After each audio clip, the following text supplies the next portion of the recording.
bonjour et bienvenue à Entre nous Estival. Aujourd'hui, j'ai la chance de m'entretenir avec le psychologue et auteur Alex Saraf. Et Alex, merci d'avoir accepté de discuter avec moi. Et j'ai envie de te demander, ton intérêt pour la psychologie, là, il a commencé quand? Oui, mais c'est ça, je suis psychopédagogue et non pas psychologue parce que j'appartiens pas à l'ordre des psychologues, je fais pas de la psychothérapie avec mes clients. Mais mon intérêt pour la psychologie, ça avait commencé quand j'avais pris le cours Introduction à la psychologie qui s'appelle de nos jours, aujourd'hui, Initiation à la psychologie. Puis j'avais pris ce cours-là au Cégep de Saint-Laurent où j'enseigne depuis presque 19 ans. Puis j'avais pris ce cours-là, puis j'ai été vraiment intéressée par la matière. J'ai beaucoup aimé ce cours d'introduction à la psychologie. Donc j'ai eu comme la piqûre par mon ancien professeur de psychologie. Puis ensuite, j'avais pris psychologie du développement, j'avais pris psychologie sociale, parce que j'avais fait profil individu sciences humaines comme DEC. Puis ensuite, j'ai fait le bac en psychologie, puis la maîtrise en psychopédagogie, que la psychopédagogie, c'est une branche de la psychologie, c'est un champ de spécialisation en psychologie qui étudie les processus d'apprentissage, les dynamiques de groupe, etc. Puis, et puis là, je pense que si tu as été intéressé à la psychologie, et là, tu es rendu psychopédagogue, pardon, c'est que tu t'intéresses vraiment à l'humain, hein? Oui, oui. Oui, je m'intéresse à l'être humain, à sa façon de voir les choses, d'agir, d'interagir, de réagir aussi, parfois de subir quand il y a des choses qui sont difficiles, puis que l'être humain, c'est un être qui est un être social, qui est en fin de compte un être qui est résilient, puis que moi, je dis dans mon livre, c'est la mosaïque humaine. Je parle que chaque personne est unique, qu'il y a ses propres caractéristiques physiques et psychologiques. Donc, je m'intéresse à l'être humain, puis à sa personnalité, son tempérament, son caractère, son style de personnalité, comme j'avais dit, etc. Puis ses façons, puis plusieurs facettes de l'être humain. Hein? Ouais, l'individu dans son environnement physique et social. Écoute, Alex, je suis sûre que tu seras d'accord avec moi là. En tant qu'humain, là, souvent, on manque d'équilibre. C'est-à-dire, il y a des journées où c'est vraiment très haut, il y a des journées c'est au milieu, il y a des journées c'est vraiment bas. Et c'est difficile de vivre toutes ces sensations-là en même temps. Ouais, je pense que oui, parce que veut pas, on est dans une société de consommation, de surconsommation, tout est rapido presto, il va y avoir de la performance et de l'anxiété de performance. Au travail, par exemple, on exige que les employés fassent leur travail de façon exceptionnelle. On est dans une société où il y a des gens aussi qui sont perfectionnistes. Aussi dans le milieu de travail, parfois c'est pas difficile, parfois c'est difficile les relations interpersonnelles. Tu sais, quand on fait quelque chose qui est pas bon, ben on va vous le dire. Mais quand on fait quelque chose qui est bon, ben on le dit pas. Tu sais, on veut la perfection, on est exigeant envers soi-même, exigeant envers les autres aussi. Tu sais, parfois les gens difficultés de s'entendre, les dynamiques de groupe sont là, etc. Donc, je pense aussi c'est d'apprendre à se connaître soi-même, hein, le fameux connais-toi toi-même, puis de savoir quelles sont mes forces, quels sont mes points améliorés, puis qu'on peut pas être parfait. Puis la perfection, ça n'existe pas en psychologie, ça n'existe pas chez l'être humain. Et un autre sujet là qui, je pense, travaille l'esprit humain, c'est la recherche du bonheur. Qu'est-ce que toi tu en penses? Ouais, c'est ça ce que j'ai écrit dans mon livre, c'est que c'est de la recherche du bonheur absolu. C'est que les gens parfois sont souvent, parfois, en fin de compte, ils sont à la recherche du bonheur parfait. C'est normal de vouloir être heureux, mais le bonheur, en fin de compte, c'est quelque chose qui est subjectif. Parce qu'il y a des gens qui sont pauvres, qui sont dans la pauvreté et qui sont heureux. Donc, on dit que l'argent aussi ne fait pas le bonheur, mais ça aide énormément. Ça aide aussi, là. Donc, le bonheur, c'est subjectif, et on est à la recherche du bonheur, mais c'est vraiment... Chaque personne fait son propre bonheur avec les autres personnes qui sont dans son environnement physique et social. Donc, je pense qu'on cultive son propre bonheur aussi, là. Puis, tu sais, le bonheur aussi, c'est aussi... On regarde ce que moi j'ai par rapport à ce que l'autre a aussi. Tu sais, parfois, on se compare, il y a la comparaison sociale là aussi. Donc, on se compare, c'est ce que moi j'ai obtenu, qu'est-ce que j'aimerais obtenir. Puis, il y a toujours des gens qui veulent plus, en fin de compte. Puis, c'est difficile aussi d'atteindre puisque c'est l'idéal. Puis, la réalité, parfois, c'est parce qu'il y a des choses aussi qui sont difficiles à atteindre aussi. C'est sûr qu'il faut avoir nos rêves, il faut aller au bout de nos rêves. Mais parfois, il y a aussi des renoncements qui sont à faire, hein. Donc, tu sais, les psychologues parlent aussi de la satisfaction au travail, puis de nos jours, en fin de compte aussi, là, comment les gens devraient être heureux au travail. Moi, je dis qu'il faut être heureux au travail, dans notre relation de couple, dans notre relation amoureuse, comme j'avais dit, avec nos amis, avec la famille. Puis il faut bien être là-dedans, bien dans sa tête, bien dans sa coupe. Tu as dit tout à l'heure, tu as dit deux choses. Le bonheur, Oui, il est subjectif, je suis très d'accord oui, avec toi. Et tu as dit une deuxième affaire concernant le bonheur, là, c'est quelque chose qu'on cultive. Et comment oui. tu penses que chaque humain devrait cultiver son bonheur? Chaque humain devrait cultiver son bonheur parce que parfois on regarde ce que l'être humain regarde, ce que je n'ai pas. Mais il faut regarder aussi ce que j'ai. Tu sais, parce que quand on dit, moi je voudrais ça, je voudrais ça, je voudrais ça. Mais il faut regarder comme tu vois, moi je voulais mon livre de vulgarisation en psychologie. Mais si je regarde, j'ai fait tous les projets presque que je voulais dans ma vie.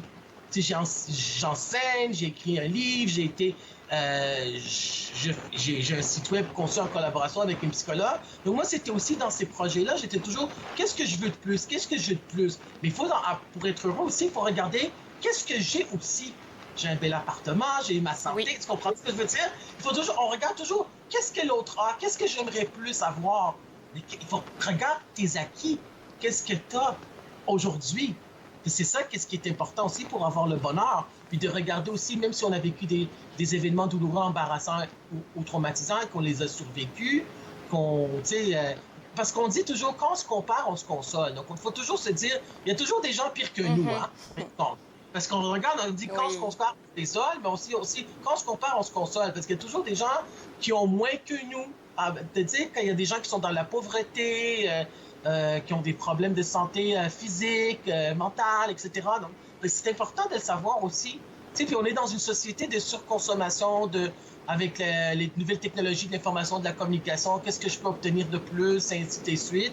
Mais c'est ça, il faut regarder aussi. Je pense qu'il faut vivre aussi le moment présent. Puis il est dans le ici et maintenant, et non pas aussi aller toujours dans le futur. Puis ne pas avoir des regrets, hein. Tu sais, le passé, j'aurais pu, j'aurais dû. Le passé, on ne peut pas le changer, en fin de compte. Il faut vivre le moment présent, puis il faut, en fin de compte, traverser notre chemin pour construire notre avenir et notre futur. Il faut Ouais. construire le présent, c'est ce que je retiens de ce que tu viens de dire. Oui, Et en tant oui, que pédagogue, pardon, tu sais, il oui, y a une culture de la pensée positive oui, qui est vraiment vulgarisée en ce moment. Qu'est-ce oui. que toi, tu en penses? Et puis, est-ce que ça Moi, fonctionne vraiment? Oui, moi, je suis d'approche psychologie positive. Donc, ça veut dire que moi, je crois qu'il faut regarder aussi le positif et non pas de regarder aussi le négatif. Puis, la psychologie positive, c'est Seligman qui en a parlé, puis d'autres auteurs aussi. Donc, la psychologie positive, c'est aussi un des concepts de la psychologie positive, c'est de prendre le négatif puis de le tourner en positif. Parce que presque dans chacune des expériences négatives, on peut toujours le prendre, puis on peut apprendre à travers ça, puis on va apprendre à travers nos erreurs. Puis l'erreur est humaine. C'est pas parce qu'on a fait une erreur qu'on est une erreur. Les humanistes disent ça. Puis l'erreur est humaine, c'est Ah, Alexander. c'est bien dit ça. Ouais. C'est pas parce qu'on a fait une erreur qu'on est une erreur, c'est les humanistes le disent, parce que les humanistes, c'est la psychologie du soi. Il faut pas que ça joue sur notre estime de soi. Puis l'erreur est humaine, c'est Alexander Pope qui avait dit. Donc on apprend à travers nos erreurs, puis on va de l'avant, mais tu sais, la psychologie positive, c'est ça. Parce que moi, je me rappelle, j'avais pris, en fin de compte, une formation avec ben, c'est pas une formation, c'était une conférence ou un atelier conférence, là, avec une neuropsychologue. Parce que, il y a l'Association des professeurs de psychologie du réseau collégial du Québec, là. Puis à chaque été, mais là, il n'y en a pas cet été, là. Mais tu sais, parfois, il n'y en a pas parce qu'il y a des circonstances de la vie, mais de l'environnement, etc. Mais il y avait des postes. Ben, je suis allé à un des colloques, je suis allé à plusieurs colloques là, à travers les 19 dernières années. Puis, on avait fait 6 ou 7, je pense. Mais je suis allé, puis il y avait la neuropsychologue qui avait dit on fait la psychologie positive avec nos clients. Dans le sens que, par exemple, elle dit premièrement que le cerveau est préprogrammé de façon neurobiologique, c'est-à-dire neurochimique, d'être axé, de se pencher plus sur le négatif que sur le positif. Parce que parfois, tout ce qu'on entend, c'est le négatif. Très vrai. Donc, c'est ce qu'elle avait dit, on fait ça avec les clients qui sont en dépression. Le psychologue d'approche psychologie positive, il va dire au client qui est en dépression, imaginez que demain, vous vous réveillez, vous n'êtes plus en dépression. Comment vous allez agir? Comment vous allez interagir avec les autres? Donc, le client va dire, ben, je vais me lever, je vais prendre une marche. Donc, le client ne sait pas qu'il sait au fond de lui comment faire pour aller mieux. Parce qu'on le sait au fond de nous. Donc, c'était latent, en fin de compte, en dormance, mais il faut que ça soit manifeste, il faut que ça soit visible. Donc, le client ne sait pas qu'il sait au fond de lui comment faire pour aller mieux. Parce qu'on sait tous comment faire pour aller mieux, en fin de compte. On sait, de façon intuitive aussi, là, on sait, en fin de compte, qu'est-ce qui pourrait, en fin de compte, amener notre propre bonheur. Puis le bonheur aussi, c'est d'être dans les relations interpersonnelles avec les gens qu'on aime, qui nous apprécient, qui nous acceptent tel que l'on est et que l'on accepte, que l'on aime, que l'on apprécie en retour aussi. C'est dans les relations, dans la même longueur d'onde aussi, là. Puis veut pas, il faut aussi accepter qu'on peut pas être aimé par tout le monde, puis la perfection, ça n'existe pas, puis les gens qui sont pas, qui nous aiment pas, ben, qu'est-ce que tu veux qu'on fasse? On peut pas changer l'image que les gens ont de nous si cette image, cette perfection-là est négative et est ancrée. Puis la perception des autres, ça nous regarde pas, ça nous appartient pas, en fin de compte. Ça appartient à eux, parce qu'une perception, c'est un point. C'est une opinion personnelle. Chaque personne a sa propre façon de voir les choses. On peut pas être aimé par tout le monde, ça va de soi. Là. Puis je pense qu'il faut s'accepter. C'est tellement beau tout ce que tu nous apprends, Alex, là. Et tu sais, on va prendre une pause parce que on va prendre une pause, tu sais quoi, je vais te garder avec tout le contenu que tu me donnes. On va prendre une pause et juste après, on va parler aussi de ton ouvrage que tu as fait paraître il y a vraiment pas longtemps. Je te garde avec moi, Alex, et vous aussi d'ailleurs. Vous regardez Entre nous, exclusivement sur les ondes de TV Rogers.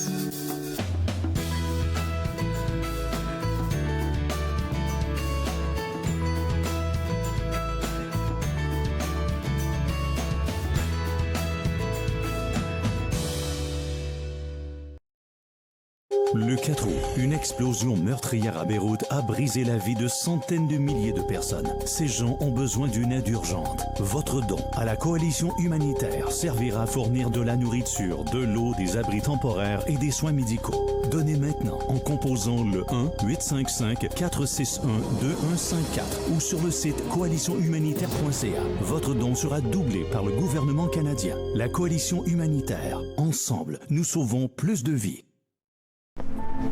Je l'ai fait. J'en ai besoin. إنه بلدنا. Je suis vivante. En tant que donneur d'organes, vous pouvez sauver jusqu'à 8 vies et en améliorer autant que 75 autres. S'il vous plaît, visitez notre site web et engagez-vous au cadeau de la vie. Vous serez heureux de l'avoir fait. Merci.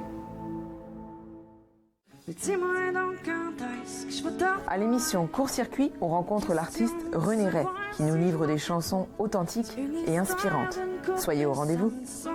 Court-Circuit, vendredi, 21h sur TV Rogers. De retour à Entre nous estival, je continue ma belle discussion avec le psychopédagogue Alex Saraf. Et Alex, avant d'aller à la pause, tu me disais que tout humain devrait apprendre à s'accepter tel qu'il est. Est-ce que c'est un processus que toi, tu as eu à faire pendant tout ton parcours humain jusqu'à aujourd'hui? Oui. Il faut s'accepter puis s'aimer tel que l'on est. Moi, je pense que oui. Puis c'est un processus aussi. Parce que, tu sais, veux pas, parfois, c'était... tu sais, les études, ça a bien été pour moi. Mais, tu sais, l'enseignement, parfois, c'est difficile aussi. Tu sais, c'est pas si facile que ça enseigner pour moi et pour les autres personnes aussi. Puis de s'accepter, puis s'aimer tel que l'on est, puis de vouloir accéder à son bonheur, puis réaliser ses projets. Tu vois, comme le livre, je ne savais pas à la fin si ça allait être publié ou pas, là. Tu sais, je voulais quand même mon livre pendant 10 ans. Donc, oui, j'ai appris à m'accepter puis à m'aimer tel que je suis. Parce que, comme je dis dans mon livre, on est qui on est. Je suis comme je suis, en fin de compte. C'est un livre qui est « Je suis comme je suis » d'Isabelle Nazar-Garde. Oui. C'est quoi les différents défis en tant qu'humain que tu as eu à rencontrer, en fait, qui t'ont permis à certaines occasions de sortir de ta zone de confort? Ben, de ma zone de confort, j'ai appris qu'on ne peut pas être aimé par tout le monde. Parce que parfois, ça me faisait de la peine, comme que je n'étais pas accepté ou aimé et apprécié par tout le monde. Tu sais, c'est difficile aussi, c'est quand on commence. Puis on le voit aussi avec nos élèves, que c'est vrai, c'est pas vraiment, c'est pas tous les élèves qui nous aiment. Il y a 2-3 personnes, 3 élèves qui chialent, qui n'apprécient pas l'enseignement du professeur ou sa personnalité, etc. Donc ça, c'était un défi aussi, de savoir aussi que l'enseignement, parfois, c'est pas si facile que ça. Puis que les relations interpersonnelles parfois étaient difficiles aussi parce que, tu sais, chaque personne a son style de personnalité, son ego, son moi, son tempérament, puis qu'on peut pas s'entendre à merveille tout le temps. Donc, puis j'avais vécu aussi un deuil amoureux, en fin de compte, parce que j'ai été en couple pendant 8 ans quand même. Ça s'est terminé il y a plusieurs années. Donc, ça, c'était une autre épreuve pour moi. Ça a été un deuil amoureux de 3 ans. Donc, c'était quand même quelque chose. Puis, le témoignage sur le deuil amoureux qui est dans mon livre, en fin de compte, c'est mon témoignage à moi. Donc, c'est l'amour et le deuil, le chapitre. Oui, mais je suis sûr que les gens qui ont lu le livre, peut-être qu'ils ne savaient pas que c'était moi, mais c'est moi. C'était un témoignage que j'avais écrit sur l'amour et le deuil, là, au chapitre 5, là, ça commence à la page, c'est 115, 116, l'encadré, là. 119, 120, 121, 122. Tu sais, je rentre pas dans les détails de ma relation de couple, ni avec c'était qui, puis comment ça s'est terminé, tout ça, mais tu sais, je l'ai remanié un peu aussi, là, mais c'est comme autobiographique, autofiction un peu, mais c'est presque moi, tout craché qui est là-dedans, là, qui parle de mon deuil. Donc ça, c'était difficile aussi, puis de savoir que, tu sais, comme tu dis, il faut aussi avoir un bel équilibre, donc toujours d'accéder à cet équilibre-là, puis quand il n'y a pas d'équilibre, mais là, on est triste, on file pas bien, on est fatigué, puis de savoir aussi c'est la folle course du temps, puis qu'on était c'est exigeant aussi, là, surtout dans nos, tu sais, parfois, là, dans la vie aussi, c'est difficile, puis d'accepter de savoir qu'on n'est pas Superman, puis ou Superwoman, puis qu'on fait des erreurs, puis c'est correct, puis on apprend à travers nos erreurs, tu vois, comme là, le bac, tu sais, parfois, c'était difficile pour moi aussi de rentrer à la maîtrise, parce que c'était très contingenté, hein, maîtrise en psychopédagogie, là. Ouais. Donc, j'avais mes références de mes 2 anciens professeurs, puis aussi accéder au poste de professeur, c'était difficile aussi, là, tu sais, j'ai fait le stage, puis c'est ça, là, puis de publier le livre aussi, là, c'était pas si facile que ça au début, là, mais ça s'est bien passé, là. Puis, tu sais, moi, je me mets toujours à jour avec les technologies de la communication, l'information puis de la communication. Ouais. Donc, ce sont des défis quand même, enseigner à distance, puis tout ça. C'est pas toujours facile, là. Donc, c'est ça, là, puis... Parfois, c'est des défis de la vie quotidienne, tu sais. Donc, parfois, c'est pas... puis de savoir que tu fais ton possible, en fin de compte. C'est ça ce qu'on dit dans la vie, là. Tu regardes ton potentiel, qu'est-ce que tu as donné, qu'est-ce que tu pourrais donner, puis ça donne ce que ça donne, puis tu vis avec. Puis il faut aussi, je pense aussi, j'ai appris aussi à trouver la paix avec moi-même, avec les événements qui sont arrivés. Ça, je pense que beaucoup de personnes le recherchent, là, Alex, la paix avec soi-même, avec, comme tu dis, les événements. Souvent, les événements passés, on a du mal à se détacher. C'est difficile parfois de se détacher des événements qu'on a vécus qui étaient difficiles, d'accepter cette paix et d'avoir cette paix intérieure-là, puis de dire, ben, j'ai fait ça, j'ai pas pu faire plus que ça. Il y a des choses qui m'appartiennent, des choses qui ne m'appartiennent pas, que je ne peux pas changer dans mon environnement physique et social, par exemple. Donc moi, je peux changer moi-même, mais moi, j'ai appris ça, c'est une des leçons de vie que j'ai appris, puis je l'ai écrit dans mon livre. On peut pas changer les autres, on peut se changer juste soi-même. Puis il faut toujours se ramener dans la réalité, puis de dire, ben c'est ça ce que j'ai fait, puis c'est ça ce qui est arrivé, puis c'est ce que les autres ont fait. Qu'est-ce qui m'appartient, puis qu'est-ce qui m'appartient pas? Est-ce que j'aurais pu le faire autrement, peut-être? Mais c'est fait, on peut pas revenir en arrière, il faut juste vivre le moment présent, aujourd'hui, là. Puis d'aller vers de l'avant. Tu me disais... Projet. Oui. Tu me disais que tout à l'heure que ton livre, et puis tu as donné des exemples en parlant de santé amoureuse et tout, il y a certaines parties qui vraiment parlent de ton histoire. Excuse-moi de te demander là, mais je sais pas qu'est-ce que c'est, parce qu'il y a un thème qui parle de la santé sexuelle. Est-ce que tu peux m'expliquer c'est quoi l'approche que tu as eue avec ce thème-là? Ben c'est ça, la santé sexuelle, c'est que moi, je connais Nicole Odette, qui est sexologue clinicienne, c'est-à-dire qu'elle a le bac et la maîtrise. Puis je la connais depuis quelques années. Puis c'est elle qui a validé le chapitre sur la santé sexuelle.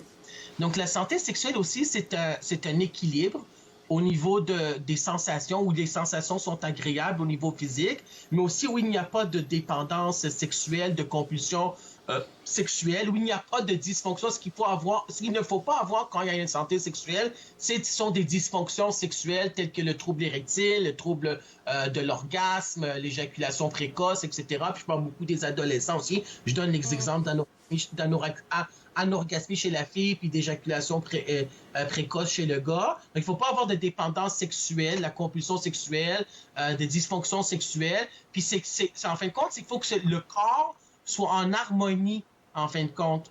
La tête aussi doit être en harmonie. Donc, la santé sexuelle, en fin de compte, il y a plusieurs ingrédients de la santé sexuelle. Donc, c'est d'avoir des relations sexuelles qui sont plaisantes à soi, puis avec autrui. Puis quand les deux ont le désir, ça c'est important, il doit avoir une attirance physique. Quand il y a un consentement libre et éclairé, hein? Donc, quand les deux disent oui, puis que les deux font les activités sexuelles qui leur plaisent, puis aussi de savoir aussi, j'ai écrit ça par rapport aux adolescents, c'est de savoir où est-ce qu'ils sont rendus dans leur développement psychosexuel.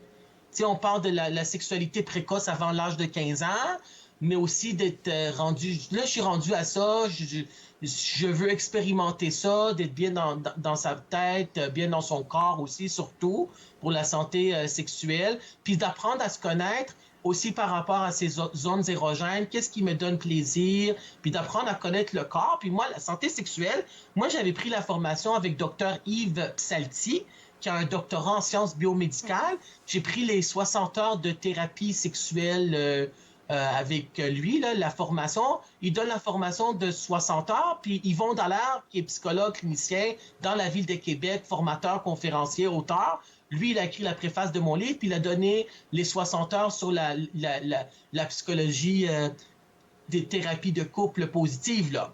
Donc, lui, avec Dr. Yves Saltier, il avait dit que pour avoir une bonne santé sexuelle, c'est qu'il faut passer d'une sexualité personnelle à une sexualité relationnelle. Donc, sexualité personnelle, ce sont les rêves, la masturbation, les fantasmes, l'auto-érotisation de son corps. À l'adolescence, qu'on découvre la masturbation, par exemple, à l'âge de 12-13 ans. Puis, il faut passer d'une sexualité personnelle à une sexualité relationnelle. Donc, relationnelle, c'est les relations sexuelles de type oral, anal, vaginal, etc. Là, c'est ça. Donc là, quand on passe d'une sexualité personnelle avec fantasme, désir, rêve, masturbation, auto-érotisation de son corps, à une sexualité personnelle. Mais la santé sexuelle aussi, c'est quand il y a des dysfonctions sexuelles dans une sexualité relationnelle. Donc là, il faut revenir à la sexualité personnelle, en fin de compte. Puis c'est aussi... Et là, quand tu parles de tous ces sujets-là concernant la santé sexuelle, peut-être tu as des gens qui seront en train de dire « Oh, il y a trop d'informations », mais le truc, c'est que tu essaies de vulgariser ces thèmes-là pour que les gens puissent comprendre. Mais tu parles pas juste de ça, il y a aussi la santé mentale qui est vraiment un point fort dans ton livre. Oui, puis j'ai juste ajouté que l'intelligence sexuelle aussi, on parle dans les livres aussi, c'est pour pouvoir faire l'amour puis de donner du plaisir altruiste à soi puis à autrui. Oui, je parle aussi de la santé mentale et de la psychopathologie parce qu'il faut avoir un bel équilibre bio-psychosocial pour la santé mentale. Donc, quand il n'y a pas de santé mentale, il y a des troubles mentaux. Par exemple, les deux grands malheurs sur Terre, c'est l'anxiété puis la dépression. Ce sont les grands troubles mentaux, en fin de compte. Des gens qui souffrent plus de dépression puis d'anxiété comme troubles mentaux. Donc, c'est un équilibre bio-psychosocial par rapport à la santé mentale. Donc, d'être bien dans sa tête, bien dans sa peau. Puis la santé mentale, c'est aussi de se connaître et aussi d'être capable de gérer ses émotions. D'avoir des bonnes relations interpersonnelles, de l'avoir, l'intelligence émotionnelle. L'intelligence émotionnelle de Daniel Goleman, c'est d'avoir des bonnes relations interpersonnelles, de gérer, maîtriser ses émotions, puis d'avoir de l'empathie, d'être capable de comprendre ce que l'autre est capable ce que l'autre vit, ce que l'autre sent. Je me mets dans ses souliers 15 instants, puis je suis capable de comprendre cela. Donc, la santé mentale, c'est comme un baromètre, il n'y a pas trop de tension, là. Donc, c'est aussi d'accepter tel que l'on est aussi, là. Puis, tu sais, il y a beaucoup des gens qui ont des problèmes de santé mentale puis qui sont jugés par les autres. Donc, je parle de la santé mentale dans mon livre, la santé sexuelle, la santé amoureuse, l'adolescence, les relations interpersonnelles, la violence dans les relations, la dynamique de groupe. J'ai 2 chapitres sur la pédagogie collégiale aussi, et ainsi de suite, là. Ouais, donc c'est vraiment 12 chapitres. Ça fait beaucoup d'informations. Son livre, ouais. ce livre que tu as travaillé et que tu as osé sortir après 10 ans de réflexion, est-ce qu'il a été bien accueilli par le grand public? Oui, il a été vraiment bien accueilli. J'ai eu que des bons commentaires que j'ai jamais vu sur Internet ou entendu des commentaires négatifs. Sur le livre. Aucun commentaire. Ça, j'adore ça parce que je me suis dit, à un moment donné, peut-être qu'il y en aura un. Tu sais, parce que parfois, quand on évalue les livres sur les sites web, ils disent, et parfois on dit, oh ben c'est le même genre de livre tout craché que les gens ont déjà parlé de ça, tu comprends-tu? Ou des commentaires comme ça, parfois désobligeants, des commentaires négatifs. Mais moi, j'ai vu aucun commentaire sur Amazon ou quoi que ce soit. J'ai vu aucun commentaire négatif par rapport à mon livre. Donc moi, je pense que oui, il a été bien accueilli. Puis il y a des gens qui ont écrit aussi par rapport à des chroniques des radios puis des chroniques littéraires en tout cas, ils iront voir ça sur Facebook, là, des chroniques littéraires. Tape juste Alex Sarraf, S-A-R-R-A-F, Alex Sarraf, puis sur Google, puis là, il y a plein de choses qui sont... Puis j'ai fait beaucoup d'entrevues des radios puis de télé. Donc, j'ai fait des conférences, des entrevues de radio, des entrevues de télé, des capsules vidéo, puis il y avait des chroniques de radio. Donc, ça a été bien accueilli par le grand public. Il a été publié, le livre, en septembre 2017. Donc, en septembre, dans 2 mois, ça va être 3 ans que le livre a été publié. Donc, Béliveau Éditeur l'avait publié, puis je suis vraiment content d'être avec cette maison d'édition, là. Mais c'est beau tout ce que tu racontes. Là, veut pas. Là, il va nous rester juste 30 secondes. Je suis sûre que ça t'a guéri quelque part aussi. Oui. Moi, je pense que oui, parce que c'était libérateur d'avoir écrit le livre, parce que c'est du moi là-dedans. Il y en a parfois des choses que j'ai entendues, que j'ai vécues, que j'ai été témoin, les choses comme les violences des relations de couple que j'ai entendues, qui me dérangeaient, ou les relations interpersonnelles qui peuvent être plus difficiles, etc. Donc c'était libérateur. Je suis très content. On va pas tout leur dire là.